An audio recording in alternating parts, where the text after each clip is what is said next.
मैं doctor Ritu Singh, social activist, जैसे कि आप सब मुझे जानते हैं, असिस्टेंट प्रोफेसर दिल्ली यूनिवर्सिटी। मैंने 2019 में दौलत राम कॉलेज में असिस्टेंट प्रोफेसर के पद पे पढ़ाना शुरू किया था। और मैं आज आप सबको इस वीडियो के माध्यम से ये बताना चाह रही हूँ कि मैं एक लड़ाई लड़ रही हूँ पिछले 1.5 साल से। 1 साल हो गया है, 1 साल 4 महीने इस लड़ाई को लड़ते मुझे हो गया है। और ये लड़ाई एक मनुवादी प्रिंसिपल के खिलाफ मेरी ये लड़ाई है। और मैंने मनुवादी क्यों कहा?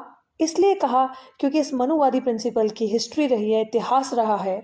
पीड़ित, शोषित, दलित समाज, वंचित समाज के, मिनॉरिटी सेक्शंस के, चाहे वो सिख है चाहे मुस्लिम्स हैं, उनके साथ अत्याचार करने का एक इनका इतिहास रहा है पुराना।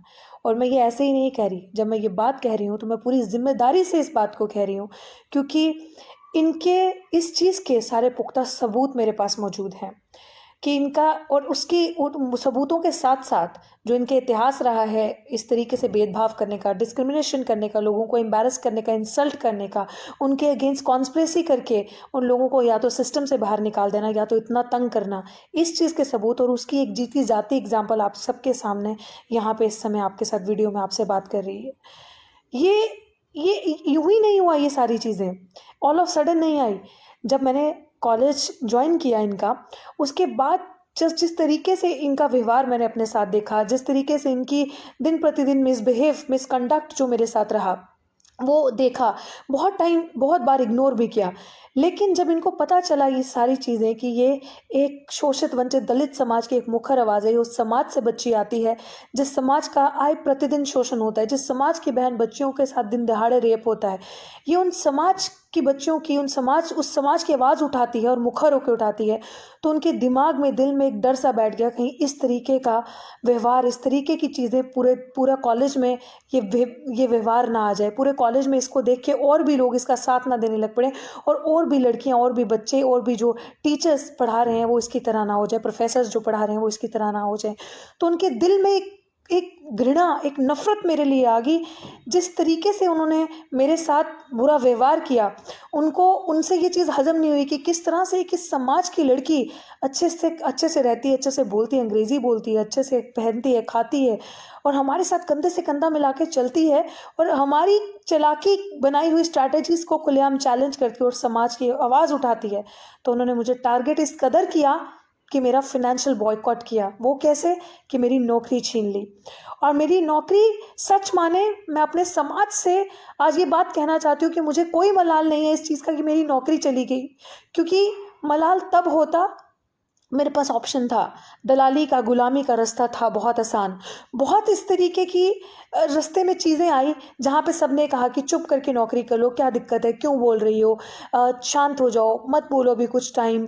सबने ये चीज़ समझाने की कोशिश करी कि ठीक है, क्या हो गया, इतना क्रिटिसाइज़ मत करो। लेकिन मुझे ऐसा लगा कि अगर ये आवाज़ दब गई, अगर ये आवाज़ चुप हो गई, तो अपने समाज के पता नहीं ऐसे न जाने कितने हज़ारों बच्चे होंगे। अभी भी आपने देखा केरल में एक लेटेस्ट घटना चल रही है, एक बच्ची भूख हड़ताल पे बैठी है, जिस बच्ची की स्कॉलरशिप नहीं मिल रही, दलित समाज की वो बच्ची है।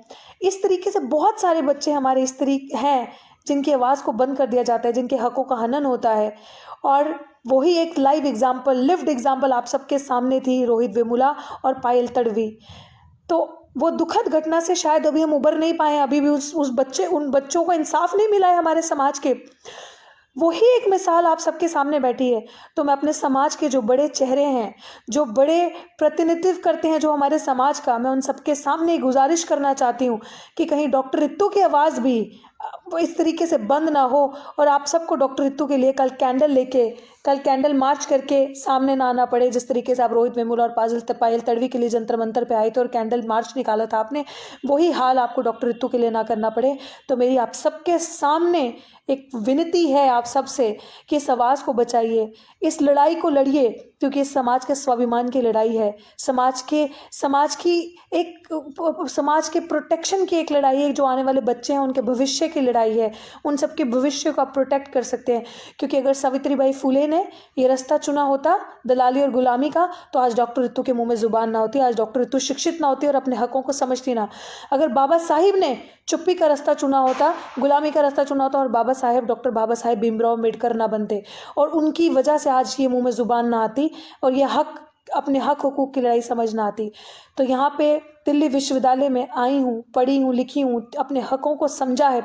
और बहुत सारी ऐसी महिलाएं हैं जो दिन प्रतिदिन मुझे बच्चियाँ मैसेज करती रहती हैं कि आप हमारा हौसला, आप हमारी हिम्मत हैं। लेकिन इस हिम्मत को, इस हौसले को आप सब टूटने ना दें।